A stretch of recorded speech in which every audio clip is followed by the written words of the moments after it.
Crystal chandelier cast dancing shadows across the marble floor as Isabella Martinez wiped down the mahogany bar for the third time that evening, her movements invisible to the 50 wealthy guests swirling champagne and discussing their latest investments.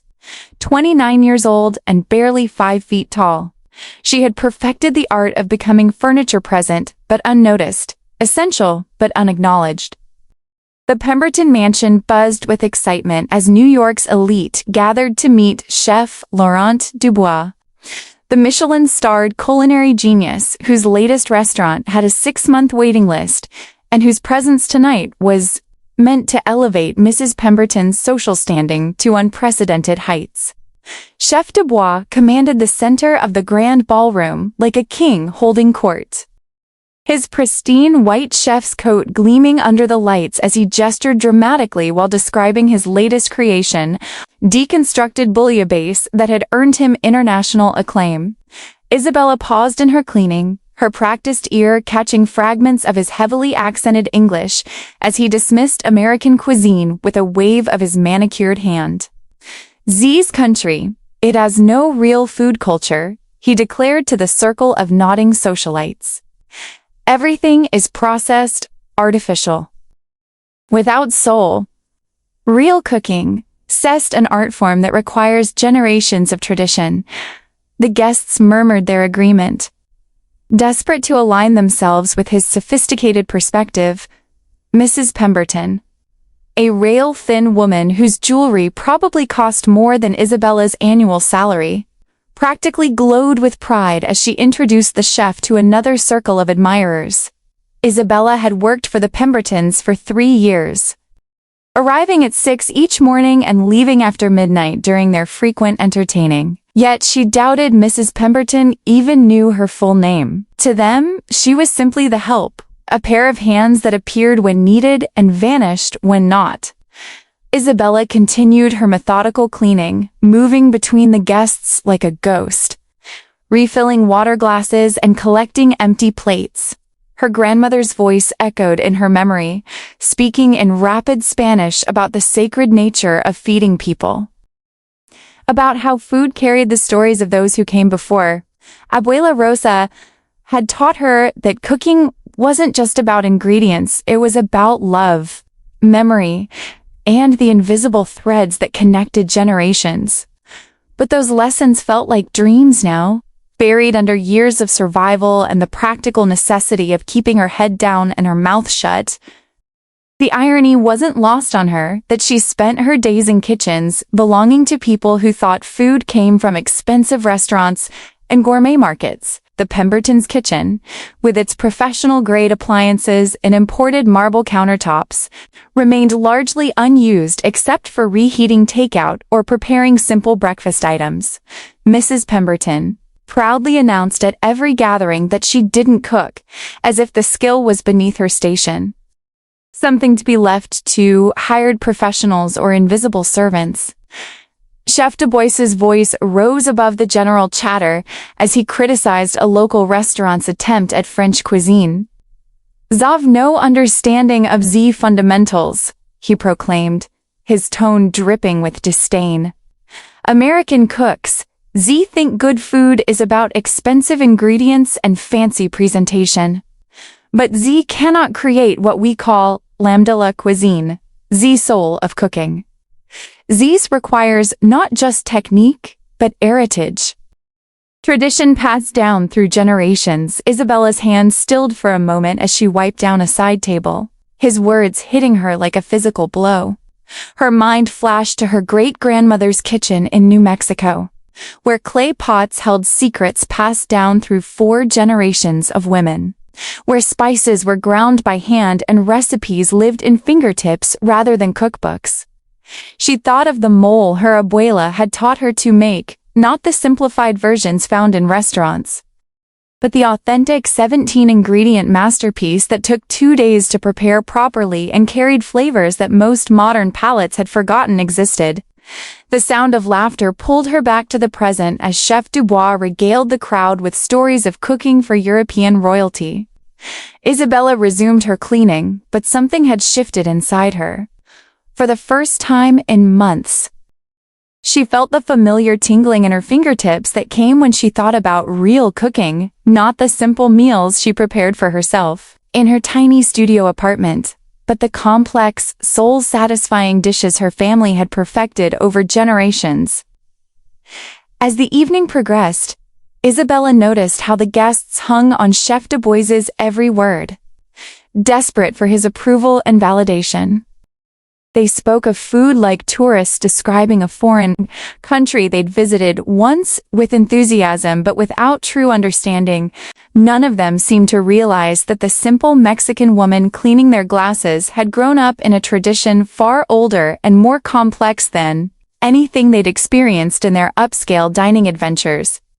The chef continued his performance, describing his plans to educate American palates through his cooking. As if the entire country was a blank canvas waiting for his artistic vision, Isabella bit back the irony that he was surrounded by people whose idea of ethnic cuisine was ordering from the foreign section of their favorite delivery app. They nodded knowingly when he mentioned obscure French techniques, though Isabella doubted most of them could properly cook an egg. Mrs. Pemberton approached the bar where Isabella was organizing glassware. Her voice pitched low but not low enough to hide her excitement. "Isabella, make sure you keep the appetizer plates filled," she instructed, using the tone reserved for speaking to household staff. "Chef Du Bois has been so generous with his time tonight. I want everything to be perfect." Isabella nodded silently, accepting the invisible role she'd been assigned, the background player in someone else's performance.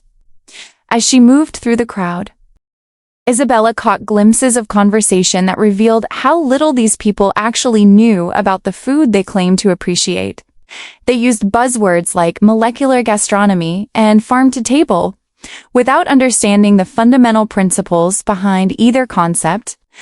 Chef Du Bois seemed to recognize their superficial knowledge, but played along, perhaps understanding that his reputation depended as much on social connections as culinary skill. The evening wore on, and Isabella found herself studying Chef Du Bois more carefully. His technique was undoubtedly skilled. She could see it in the way he handled even simple, garnishing tasks, but there was something performative about everything he did, as if cooking was as much about being seen as about creating something meaningful. She wondered what her grandmother would think of his elaborate presentations and dramatic flair. Remembering how Abuela Rosa had always said that the best food spoke for itself without needing a spotlight. The party reached its midpoint as servers circulated with Chef Du Bois's specially prepared canapé, each one a tiny work of art that guests photographed before eating. Isabella watched from her position behind the bar as the crowd oot and awed over molecular spheres that burst with unexpected flavors and microgreens arranged like tiny sculptures. The chef basked in their appreciation, explaining each element with the passion of an artist unveiling a masterpiece. The secret, Chef Du Bois announced to his captivated audience, is understanding that modern cuisine must transcend the primitive. We take the raw materials and elevate them beyond their humble origins. He gestured dismissively toward the kitchen, where Isabella knew the regular household staff was working frantically to keep up with serving duties. Most cooking is mere sustenance. True. Cuisine is transformation, turning why ordinary into why extraordinary through vision and technique. Isabella continued polishing wine glasses, but her attention was entirely focused on the chef's words. Each pronouncement felt like a small insult to everything her family had taught her about food and its deeper meaning. In her grandmother's kitchen, transformation wasn't about molecular gastronomy or avant-garde presentation. It was about taking simple ingredients and creating something that nourished not just the body, but the soul.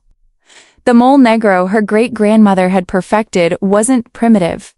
It was a symphony of flavors that had taken generations to perfect. A young socialite named Catherine Morrison, whose family owned a chain of luxury hotels, raised her champagne glass and asked innocently, "Chef Dubois, what do you think about traditional ethnic cuisines? Are there any authentic flavors that could be, elevated to your standards?" The question hung in the air with uncomfortable undertones, and Isabella noticed several guests shifting slightly, perhaps recognizing the problematic nature of the inquiry. Chef Dubois paused dramatically, considering his response with the gravity of a judge delivering a verdict. "Ah, Zeiss is a fascinating question," he replied, his accent thickening with excitement. "Traditional cuisines, za vizier. Place in history, of course. But most of them zir. You say rustic, lack refinement, sophistication. Take Mexican food, for example. Very peasant cooking, very simple flavors, much too easy and primitive for the modern palate." Isabella's hand tightened around the wine glass she was holding, but she forced herself to continue the rhythmic polishing motion. Around her, the guests nodded thoughtfully, as if they were receiving profound wisdom rather than cultural dismissal. She wanted to scream that mole contained more complexity than anything on his pretentious menu, that the balance of chocolate, chilies, nuts, and spices required a sophistication these people couldn't begin to comprehend. Mrs. Pemberton seized the moment to demonstrate her own cultural awareness. "Oh yes, I completely understand," she gushed. "When we vacation in Mexico, the food is so authentic, but rather overwhelming. Nothing like the refined Mexican restaurants here in the city that know how to make it more palatable for sophisticated tastes." Isabella wondered if Mrs. Pemberton had ever eaten anything more authentic than the upscale fusion restaurant in their neighborhood that charged $40 for deconstructed tacos. The conversation continued with guests sharing their own experiences with ethnic cuisine, each story revealing their fundamental misunderstanding of the cultures they claim to appreciate. They spoke of Indian food as too spicy, Italian cuisine as too heavy, and Japanese food as interesting but weird, reducing complex culinary traditions to tourist observations. Isabella realized that these people experienced food as entertainment rather than culture, consuming it without ever truly tasting it. Chef Dubois warmed to his theme, perhaps sensing an opportunity to establish his expertise by contrasting it with inferior cuisines. "The problem with Zazi traditional styles," he continued, "is that Z never evolved. Z remained stuck in Z past, using Z same recipes, Z same techniques for hundreds of years. There is no innovation, no artistic vision. Good cuisine must grow, must push boundaries." Isabella thought about her family's mole recipe, passed down through 5 generations and refined continuously through decades of subtle adjustments. Each woman had added her own understanding while preserving the essential character that made it extraordinary. It wasn't stuck in the past, it was a living tradition that evolved with each cook while maintaining its deep roots. But she knew these people would never understand the difference between stagnation and preservation. A heavy-set man named Robert Callahan, whose technology company had made him wealthy enough to collect rare wines, raised his glass and offered his own perspective. "I think what Chef Dubois is saying is that there's a difference between cultural food and real cuisine. Some traditions are charming in their own context, but they're not really comparable to what trained chefs can create." The casual dismissal in his voice made Isabella's stomach clench with familiar anger. The group continued discussing various cuisines with the detached analysis of art critics examining primitive pottery. They praised Chef Dubois for elevating ingredients they deemed too simple in their original context, celebrating his ability to transform peasant food into something worthy of their sophisticated palates. Isabella wondered what would happen if they ever tasted her great-grandmother's cooking, whether they would recognize its complexity or dismiss it as too authentic. for their refined sensibilities. Chef Dubois gestured toward the kitchen again, his tone becoming almost professorial. You see, cooking is not just about following old recipes like some grandmother in a kitchen. Real cuisine requires training, technique, and understanding of how flavors work together on a molecular level. Zed's traditional cooks, Zed might have a passion, but Zed lacks Z knowledge to create truly exceptional food. Isabella's jaw tightened as she thought about her grandmother's intuitive understanding of how toasted chiles released different compounds depending on the exact moment they were removed from heat, how she could adjust seasoning by the subtlest changes in color and aroma. That knowledge hadn't come from culinary school. It had been earned through years of practice and inherited through generations of women who understood food as both science and art. The evening progressed with more wine, more praise for Chef Dubois, and more casual dismissal of cuisines that didn't fit their narrow definition of sophistication. Isabella moved through the crowd like a shadow, collecting empty plates and refilling glasses while absorbing every slight, every ignorant comment. Every moment of cultural superiority. Something was building inside her, a pressure that had been accumulating for years of invisibility and dismissal. The atmosphere in the ballroom shifted as Mrs. Pemberton clinked her champagne glass with a silver spoon, calling for attention with the practiced authority of someone accustomed to being the center of social gatherings. The conversations died down as 50 pairs of eyes turned toward their hostess, who stood beside Chef Dubois with the satisfied expression of someone about to unveil her evening's masterstroke. "My dear friends," Mrs. Pemberton announced, her voice carrying the theatrical quality she reserved for her most important social moments. "Chef Dubois has graciously agreed to provide us with a very special treat this evening. He's going to demonstrate his incredible talent with an impromptu cooking challenge."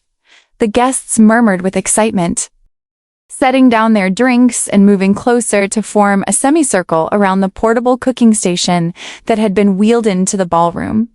Chef Dubois smiled with practiced humility, though Isabella could see the confidence radiating from every gesture as he surveyed his captive audience. "Ladies and gentlemen," he began, his accent lending an exotic flavor to his words. "Tonight, I will create for you something magical, using only XA ingredients available in Z's kitchen. Z's is what we call cuisine improvisation. Z, true test of a chef's creativity and skill." Isabella paused in her glass collection, drawn despite herself to watch the demonstration. The cooking station held an impressive array of high-end ingredients: fresh herbs, imported cheeses, organic vegetables, premium cuts of meat, and specialty items that cost more than she earned in a week. She recognized the setup as carefully orchestrated, nothing truly impromptu about ingredients this perfectly selected and arranged. The chef began his performance with theatrical flair, explaining each step as he selected items from the display.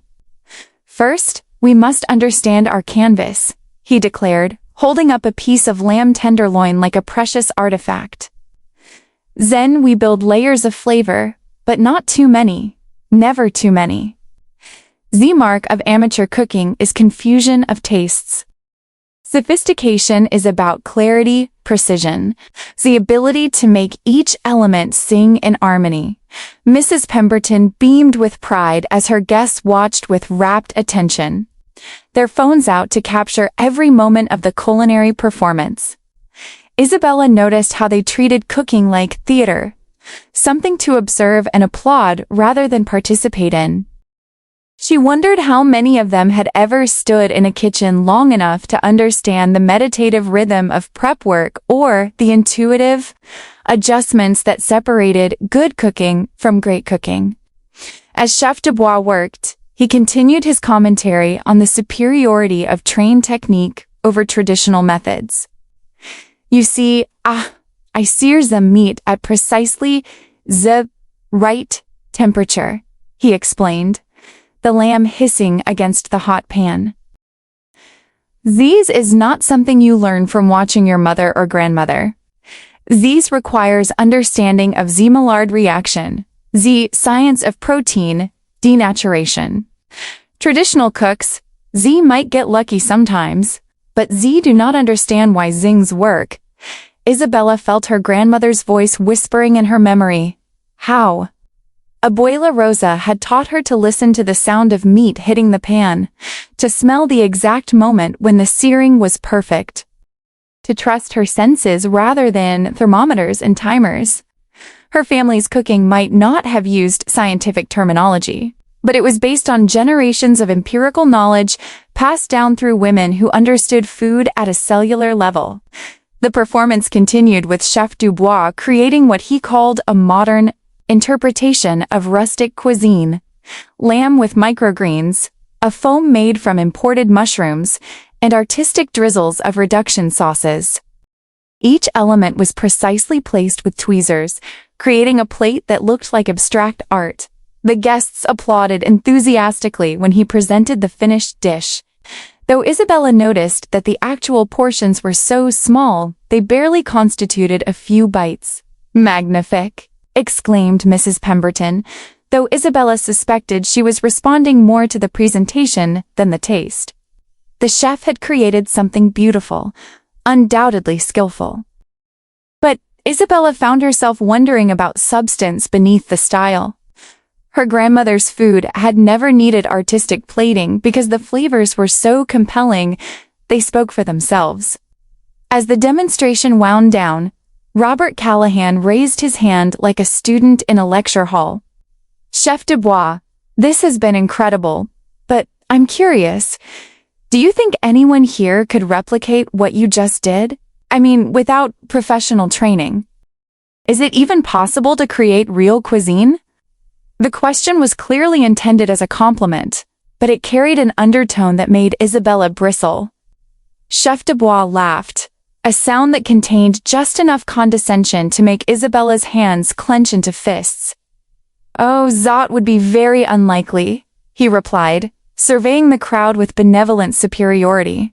"You see, what I have just demonstrated requires not only technique, but an understanding of flavor profiles that takes years to develop. Most people these can follow simple recipes, but to create that is something very different." Catherine Morrison, emboldened by wine and the festive atmosphere, giggled and gestured toward the kitchen staff who had been quietly maintaining the party's service. "What about them? I bet they watch you cook all the time. Do you think any of the help could even attempt something like this?" Her question was spoken with casual thoughtlessness, but it hung in the air like a challenge. Isabella froze in her glass polishing, suddenly aware that several pairs of eyes had turned toward the service staff. She felt exposed, visible in a way that made her skin prickle with discomfort. Mrs. Pemberton looked horrified that attention had been drawn to the help. During her elegant evening, while Chef Dubois seemed genuinely amused by the suggestion. "Ah, that is a charming idea," the chef replied, his tone carrying the indulgent patience reserved for children's questions.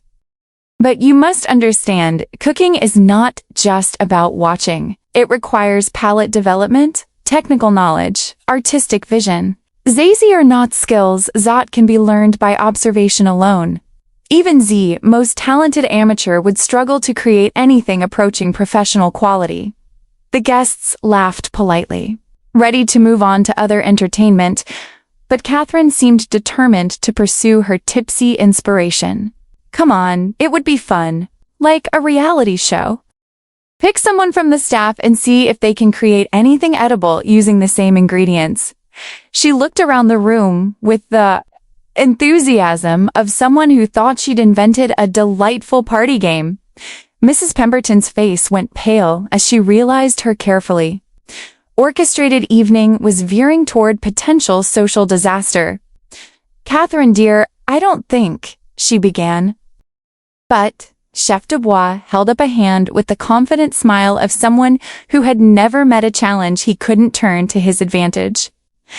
Actually, he said slowly, his eyes gleaming with the prospect of demonstrating his superiority in yet another way, that could be quite entertaining. A little demonstration of the difference between trained expertise and, well, whatever Z might attempt. He gestured casually toward Isabella and the other staff members. It would be harmless fun. No? And educational for everyone. The ballroom fell into an uncomfortable silence as the implications of the challenge settled over the gathering. Isabella felt every eye in the room evaluating her and the other staff members as if they were livestock being considered for auction. The suggestion that had started as Catherine's wine-fueled whim was rapidly gaining momentum, transforming from party entertainment into something that felt dangerously close to public humiliation. Mrs. Pemberton attempted damage control with the desperate grace of someone watching her social reputation crumble in real time. "Really, I don't think this is appropriate," she stammered, her voice lacking its usual authoritative confidence. "Our staff has worked so hard tonight, and we shouldn't impose on them for our entertainment." But even as she spoke, Isabella could see the excited gleam in several guests' eyes as they warmed to the spectacle Catherine had proposed. Chef de Bois, however, seemed energized by the prospect of demonstrating his superiority in such a direct way. "Come now, Mrs. Pemberton," he said with a wave of his hand. "It would be perfectly harmless. Perhaps even instructive for Z staff to see how real cooking is done. Then Z can appreciate Z difference between Z's simple tasks and true culinary artistry." Isabella watched the social dynamics play out with the sick fascination of someone witnessing a car accident in slow motion. The guests were dividing into camps, some uncomfortable with the obvious class implications of the challenge, others excited by the prospect of live entertainment that would confirm their assumptions about professional superiority versus amateur enthusiasm. Robert Callahan, apparently oblivious to the social landmines he was stepping on, clapped his hands together with enthusiasm. "I think it's a brilliant idea. Very democratic. Give someone a chance to try their hand at real cooking." He looked around the room with the satisfied expression of someone who thought he was being magnanimous rather than condescending. A well-dressed woman named Patricia Hendricks, whose husband owned several art galleries, raised a perfectly manicured finger with the air of someone making a crucial point. "We should make it fair, though. Same ingredients, same time limit, like those cooking shows on television." She smiled as if she'd just solved a complex mathematical equation. Apparently unaware that comparing real people to reality TV contestants was itself problematic, Isabella felt trapped between competing impulses, the desire to remain invisible and avoid drawing attention to herself, warring with a growing anger at being discussed like an object rather than a person. She had spent 3 years perfecting the art of invisibility in this house, becoming background furniture that moved efficiently through their lives without disturbing their comfort. But now she was being pulled into the spotlight for their entertainment. Chef de Bois moved to the cooking station and began arranging ingredients with the casual authority of someone claiming territory. "Very well," he announced. "If we are to do Zeiss, we must do it properly. Same ingredients, same time. Let us say 20 minutes to create a dish. That demonstrates real culinary understanding." He paused dramatically, scanning the staff members who had gathered uncertainly near the kitchen entrance. "Who among you feels brave enough to attempt Z's challenge?" he asked, his tone carrying the mock encouragement of someone offering a child a chance to play with adult toys. The question hung in the air like a dare, and Isabella felt the familiar burn of anger that came whenever someone assumed her capabilities based on her position rather than her potential. The other staff members, 2 servers and a kitchen assistant, looked terrified at the prospect of being singled out for public judgment. Isabella understood their fear perfectly. They were all in precarious positions where drawing negative attention could mean losing jobs they desperately needed. The entertainment value for the guests came precisely from the power dynamic that made refusal nearly impossible. Mrs. Pemberton made one final attempt to redirect the evening. "Perhaps we should just enjoy Chef Du Bois's wonderful demonstration and move on to dessert," she suggested weakly. But her words were lost in the growing excitement of guests who had latched on to the idea of live entertainment that would cost them nothing but might provide stories they could tell at future gatherings. Catherine Morrison, the unwitting architect of this social catastrophe, raised her champagne glass again with the persistence of someone who couldn't read social cues. "Come on. Someone must be willing to try. What's the worst that could happen? You might surprise yourself." Her encouragement carried the oblivious privilege of someone who had never faced economic consequences for taking risks. Isabella felt the weight of expectations settling on her shoulders as glances began focusing in her direction. Perhaps it was her calm demeanor throughout the evening, or maybe the other staff members were successfully projecting their reluctance. But she sensed the group's attention crystallizing around her as the most likely candidate for their entertainment. Chef Dubois noticed the shift as well and approached Isabella with the predatory smile of someone who had identified his target. "And what about you, mademoiselle?" he asked, his accent somehow more pronounced now that he was addressing someone he considered beneath his station. "You have been watching Zed cooking tonight. Perhaps you think you could create something edible." The challenge was delivered with just enough mock politeness to maintain the pretense of good humor while making clear his expectation of failure. Isabella looked around the room at 50 faces waiting for her response, some excited by the prospect of entertainment, others uncomfortable but unwilling to intervene, a few openly curious about whether she would have the courage to accept such an obvious setup for humiliation. For a moment that stretched like eternity, Isabella weighed her options. She could decline politely, citing her role as staff and her need to continue serving the guests. She could claim lack of experience or training, giving the crowd the graceful exit they expected while preserving her job security. She could remain invisible, safe, and employed. But something in Chef Dubois's condescending smile, something in the casual way these people had discussed her capabilities without ever considering her as a person with her own knowledge and experience, ignited a spark that had been smoldering for years. Isabella set down her cleaning cloth and looked directly at the chef for the first time all evening. "I accept your challenge," she said quietly, her voice carrying across the sudden silence of the ballroom like a stone dropped into still water. The announcement hit the room like a physical force, creating ripples of shock, excitement, and dismay that Isabella could almost see spreading across the faces surrounding her. Mrs. Pemberton's champagne glass slipped from her nerveless fingers, shattering on the marble floor with a sound that seemed to punctuate the moment's significance. The other staff members stared at Isabella with expressions ranging from admiration to horror, clearly questioning whether she had lost her mind or found her courage. Chef Dubois's confident smile faltered for just a moment before reasserting itself with renewed intensity. "Ah, magnifique!" he exclaimed, though Isabella caught the brief flicker of surprise that crossed his features. "We have ourselves a competitor? These will be most educational." He emphasized the last word with the particular pleasure of someone anticipating a teaching moment that would reinforce every assumption he'd made about professional superiority. Catherine Morrison clapped her hands together with the delight of someone whose party game was finally coming to fruition. "This is so exciting. It's like our own private cooking show." Her enthusiasm seemed to give permission for other guests to express their anticipation, and the room filled with murmurs of excitement mixed with nervous laughter.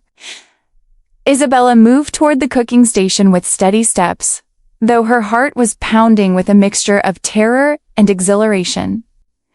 She had just committed herself to public judgment in front of 50 people who expected her to fail. Before a professional chef whose reputation was built on exactly the kind of superiority he was about to demonstrate. But underneath the fear was something else, a burning determination to show these people that their assumptions about who possessed knowledge and skill were dangerously limited. Robert Callahan appointed himself an official announcer, his voice booming across the ballroom as he explained the terms of the challenge to guests who were pulling out their phones to record what they clearly expected to be an entertaining disaster. Same ingredients, same 20-minute time limit. Judged by taste and presentation, may the best cook win. His tone suggested he had no doubt who that would be. Chef Dubois began selecting his ingredients with theatrical precision, each choice accompanied by explanations of his technique and strategy. "I will create a pan-seared duck breast with cherry gastrique and microgreens," he announced, holding up each component like a professor displaying visual aids. The key is understanding how each element contributes to the overall flavor profile. While maintaining textural contrast, Isabella approached the ingredient table more quietly, her trained eyes scanning the available options while her mind raced through possibilities. She could feel the weight of expectation pressing down on her. The guests wanted entertainment, which meant they wanted to see her fail in an instructive way that would confirm their beliefs about class, training, and natural ability. But as her hands moved over the ingredients, Isabella felt something else awakening, muscle memory inherited from generations of women who had transformed simple components into meals that nourished both body and soul. Her fingers found poblano peppers, dried chiles that most of these people probably couldn't even identify, chocolate, nuts, and spices that reminded her of her grandmother's pantry. Interesting choices. Chef Dubois commented with amused condescension as he watched Isabella's selections. Very rustic. "I hope you are not planning to make some simple Mexican dish. That would hardly be appropriate for Zai's sophisticated gathering." His words carried the casual dismissal she had been hearing all evening, but now they struck her like matches against kindling. The timer was set for 20 minutes, and Mrs. Pemberton reluctantly took her position as timekeeper. Though she looked like she was presiding over an execution rather than entertainment, "Begin now," she said weakly, her voice barely audible over the excited murmur of guests positioning themselves for the best views of what they expected to be a culinary disaster. Chef Dubois immediately began his performance, his knife work precise and confident, as he filleted the duck breast with professional efficiency. He maintained a running commentary for his audience, explaining each technique while working with the smooth confidence of someone who had never doubted his own supremacy. "You see, how I scores skin to render the fat properly," he explained, his voice carrying easily across the ballroom. Isabella worked in silence, her movements initially uncertain as she fought against the paralyzing awareness of being watched by 50 people who expected her to embarrass herself. She could feel their eyes evaluating every gesture, comparing her obvious nervousness to Chef Dubois's polished confidence. But as she began toasting the dried chiles, filling the air with their complex aroma, something fundamental shifted inside her. The scent of toasting chiles transported Isabella instantly to her grandmother's kitchen, where she had spent countless hours learning not just recipes, but the deeper principles that governed how flavors worked together. Her hands began moving with more confidence as muscle memory took over, generations of inherited knowledge flowing through her fingertips as she worked. She could hear the guests murmuring among themselves, their voices carrying a mixture of curiosity and skepticism as they watched her work. "What is she making?" someone whispered. "It smells ... different," another voice replied, though Isabella couldn't tell if the observation was positive or negative. Chef Dubois glanced over at her workstation with increasing frequency.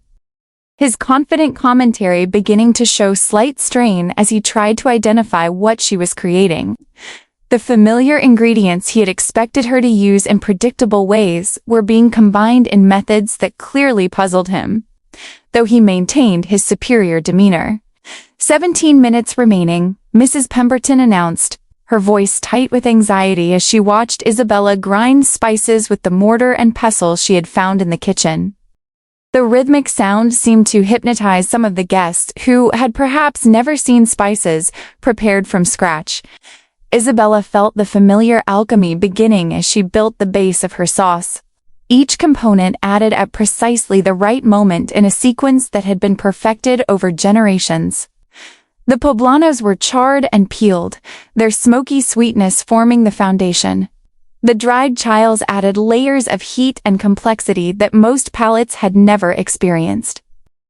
Chocolate went in next, not the sweetened version these people knew, but bitter cacao that would bind the other flavors without overwhelming them. Mondier Chef Dubois muttered under his breath, loud enough for nearby guests to hear, "What is that smell?" For the first time all evening, his confidence seemed to waver as he encountered something outside his culinary experience. The kitchen filled with an aroma that seemed to cast a spell over the entire gathering, silencing conversations and drawing people closer to Isabella's workstation like flowers turning toward sunlight. The scent was unlike anything the guests had experienced, complex layers of smoke, earth, chocolate, and heat that seemed to awaken something primal in their sense memory. Even Chef Dubois found himself glancing over more frequently, his confident commentary faltering as he tried to identify what Isabella was creating. Isabella worked with increasing confidence as the familiar ritual took over, her hands moving with the precision of someone who had performed these same motions countless times under her grandmother's watchful eye. She added almonds and sesame seeds to her malkajit, grinding them into a paste that would provide richness and depth to her sauce. The rhythmic sound of stone against stone seemed to mesmerize the watching crowd, many of whom had probably never seen food prepared without electric appliances. 10 minutes remaining, Mrs. Pemberton announced, though her voice had lost its previous anxiety and taken on something closer to fascination. She had moved closer to Isabella's station, drawn by the incredible complexity of aromas that continued to build and evolve as each ingredient was added to the developing sauce. Chef Dubois's duck breast sizzled in his pan with professional precision, and his cherry gastrique reduced to the perfect consistency. But for the first time all evening, his theatrical confidence seemed forced. He kept stealing glances at Isabella's work, clearly puzzled by techniques that fell completely outside his classical French training. Very unusual methods, he commented to the nearby guests, though his tone lacked its previous dismissiveness. Isabella added cinnamon and cloves to her mixture, their warm sweetness balancing the heat of the chiles in ways that made several guests close their eyes involuntarily as the aroma washed over them. She could feel the energy in the room shifting, the initial expectation of entertainment through failure transforming into something closer to genuine curiosity. Robert Callahan moved closer to Isabella's station, his previous condescension replaced by obvious fascination. "What exactly are you making?" he asked, his voice carrying none of the patronizing tone he had used earlier. "I've never smelled anything like this." Isabella looked up briefly from her grinding, meeting his eyes for the first time that evening. "Mole negro," she replied simply, then returned to her work without further explanation. She could sense the confusion in the watching crowd. Most of them had probably heard of mole, but had no understanding of its complexity or the skill required to create an authentic version. Chef Dubois's head snapped up at her words, and for the first time, genuine uncertainty flickered across his features. As a professional chef, He undoubtedly knew enough about Mole to understand what she was attempting. And the realization that someone he had dismissed as simple help was creating one of the world's most complex sauces seemed to shake his fundamental assumptions. "Mole?" Catherine Morrison asked, pronouncing it like mole rather than mole. "Isn't that just chocolate sauce for chicken?" Her question revealed the depth of misunderstanding that surrounded Mexican cuisine, even among people who claimed cultural sophistication. Isabella added dark chocolate to her mixture, not the sweet variety most people knew, but bitter Mexican chocolate that would deepen the sauce without making it dessert-like. The guests watched in fascination as she balanced flavors that seemed impossible to combine, creating harmony from ingredients that appeared completely unrelated. "5 minutes," Mrs. Pemberton called out, though she seemed reluctant to interrupt the almost meditative process happening at Isabella's station. The entire room had grown quiet, except for the sounds of cooking, the gentle bubbling of Isabella's sauce, and the more aggressive sizzling from Chef Du Bois's pan. Isabella tasted her mole with the concentration of a musician tuning an instrument, making tiny adjustments that would be imperceptible to untrained palates, but that meant the difference between good and transcendent. She added a pinch of this, a drop of that, each modification based on sensory information that had been passed down through generations of women who understood food as both science and art. Chef Du Bois plated his duck with mechanical precision, arranging microgreens and dots of gastrique with the geometric perfection expected in fine dining establishments. His presentation was undeniably beautiful, a work of edible art that photographed perfectly and demonstrated technical skill. But Isabella noticed that several guests were still watching her work rather than admiring his finished dish. With 2 minutes remaining, Isabella began the final assembly of her dish. She had chosen chicken for her protein, simple, humble chicken that most of these people probably considered beneath notice.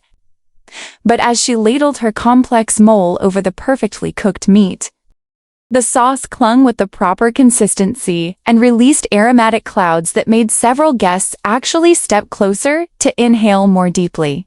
"Time," Mrs. Pemberton called out, though her voice lacked any sense of relief or conclusion. If anything, she sounded reluctant to end what had become the most compelling 20 minutes of her party. Chef Du Bois presented his dish with a flourish, explaining each component with his usual theatrical confidence. Though Isabella noticed his voice lacked its earlier certainty, his duck breast was sliced to reveal a perfect pink interior, garnished with artistic precision and accompanied by his reduction sauce that gleamed like jewels on the white porcelain. Isabella's presentation was simpler chicken, covered in dark, complex sauce that didn't photograph as dramatically, but filled the air with aromas that seemed to bypass rational thought and speak directly to something deeper. She had garnished her dish with a few sesame seeds and a sprinkle of fresh herbs, letting the sauce itself be the star. The moment of judgment had arrived, and Isabella could feel the weight of 50 pairs of eyes evaluating not just her cooking, but everything she represented. This wasn't just about food anymore. It was about assumptions, prejudices, and the invisible hierarchies that governed their social world. Chef Du Bois gestured toward his creation with practiced showmanship. "Ladies and gentlemen, pan-seared duck breast with cherry gastrique," demonstrating principles of classical French technique and modern presentation. His dish looked like something from a magazine cover, perfect and pristine. Isabella stood quietly beside her own creation, offering no explanation or fanfare. The mole spoke for itself. If these people had the courage to truly taste it, rather than just judge it by appearance. The tasting began with Chef Du Bois's dish. As protocol and social hierarchy demanded, Mrs. Pemberton approached first. Her movements careful and deliberate, as she cut a small piece of the perfectly pink duck breast and tasted it with the concentrated attention of someone whose social reputation hung in the balance. Her expression remained diplomatically neutral, though Isabella caught a slight nod of appreciation. The food was undoubtedly skillful, technically perfect, exactly what one would expect from a Michelin-starred chef. One by one, the guests sampled Chef Du Bois's creation, offering the expected murmurs of approval and sophisticated appreciation. The duck was tender, the gastrique properly balanced between sweet and tart, the presentation flawless. It was precisely what these people understood fine dining to be: expensive ingredients transformed through professional technique into something that confirmed their understanding of culinary sophistication. Chef Du Bois basked in their approval with the satisfaction of someone whose worldview had been validated once again. "You see," he said to the gathering, "this is what proper training and technique can achieve. Classical methods, refined execution, the marriage of tradition and innovation." His words carried the subtle implication that anything else they might taste would pale by comparison. When attention turned to Isabella's dish, the atmosphere shifted palpably. The guests approached her mole-covered chicken with visible uncertainty, clearly unsure how to evaluate something so completely outside their cultural experience. The dark sauce looked nothing like the pristine presentations they were accustomed to, and several people hesitated before taking their first bite. Catherine Morrison was among the first to taste Isabella's creation, approaching it with the cautious curiosity of someone exploring unfamiliar territory. She cut a small piece of chicken that carried a generous coating of the complex sauce and lifted it to her mouth with visible uncertainty. But the moment the mole touched her palate, her expression transformed completely. Her eyes widened in shock, then slowly closed as flavors unfolded across her tongue in waves of complexity that her palate had never encountered. The initial heat of the chiles gave way to deep, smoky notes, followed by the richness of nuts and seeds. The subtle sweetness of chocolate and dozens of other flavors that seemed to reveal themselves in layers, each bite offering new discoveries. "Oh my God," Catherine whispered, her voice barely audible as she opened her eyes and stared at Isabella with something approaching awe. "What? How? I've never tasted anything like this." She immediately took another bite, larger this time, as if she couldn't quite believe what her senses were telling her.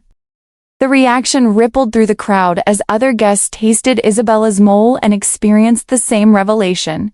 Robert Callahan, who had been so confident about the superiority of professional training, stood frozen with his fork halfway to his mouth, his expression shifting from confusion to wonder to something that looked almost like humiliation.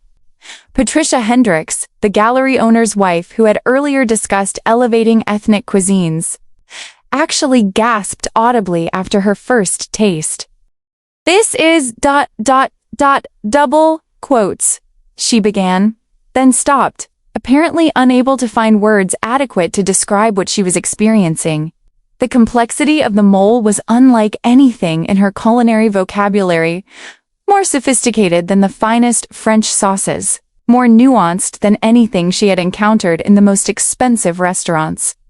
Mrs. Pemberton approached, Isabella's dish last, her movements careful and deliberate as she cut a piece of chicken. Isabella watched her employer's face carefully. Knowing that her job might depend on this moment, Mrs. Pemberton had built her social identity around understanding sophistication and quality, and Isabella's mole was about to challenge every assumption she had made about both. The first bite hit Mrs. Pemberton like a revelation. Her perfectly composed social mask cracked for a moment, revealing genuine shock and confusion. She chewed slowly, her expression cycling through disbelief, wonder, and something that might have been embarrassment as she realized that her simple housemaid had just created something more complex and sophisticated than anything she had ever tasted. Chef Du Bois watched the reactions with growing alarm, his confidence visibly crumbling as he witnessed 50 sophisticated palates being overwhelmed by food created by someone he had dismissed as unworthy of serious consideration. He took a small taste of Isabella's mole himself, and Isabella watched his face go through the same transformation shock, confusion, and finally a grudging recognition that he was experiencing something completely outside his professional expertise. The room had fallen into stunned silence except for the sounds of people continuing to eat Isabella's mole, many returning for second and third tastes as if they couldn't quite believe what they were experiencing. The sauce revealed new flavors with each bite, subtle notes of anise, hints of fruit, layers of heat that built slowly without overwhelming the palate. "I don't understand," Chef Dubois said finally, his voice lacking all its previous confidence. Very complex. How many ingredients are in Z sauce?" He looked at Isabella with new eyes, perhaps beginning to realize that his dismissal of traditional cuisines had been based on ignorance rather than expertise. Isabella met his gaze steadily. 17, she replied quietly. "Each one toasted and ground by hand, according to methods passed down through 5 generations of my family." Her voice carried no triumph or smugness, just simple statement of fact that highlighted the depth of knowledge and tradition behind what she had created. The number hit the crowd like a physical blow. 17 ingredients, balanced with a precision that required not just technique, but an understanding of flavors that went far beyond anything they had imagined possible. The guests looked at their plates with new respect, finally beginning to understand that they weren't just eating food, they were experiencing a masterpiece of culinary art that had been perfected over generations. Robert Callahan set down his fork and looked directly at Isabella for the first time all evening. "I owe you an apology," he said, his voice heavy with genuine remorse. "I made assumptions about your knowledge and abilities based on ignorance and prejudice. This is the most sophisticated food I've ever tasted." Others began voicing similar sentiments, their earlier dismissiveness replaced by a growing understanding of what they had just witnessed. They had expected to be entertained by watching someone fail at creating real cuisine, and instead, they had discovered that their definition of sophisticated cooking had been embarrassingly limited. Chef Dubois stood silently by his own dish, which now looked almost childishly simple compared to the complex masterpiece Isabella had created. His duck was technically perfect, but one-dimensional, lacking the depth and soul that made Isabella's mole unforgettable. For the first time in his career, he had encountered someone whose understanding of food surpassed his own. And that person was a woman he had dismissed without consideration. The recognition of what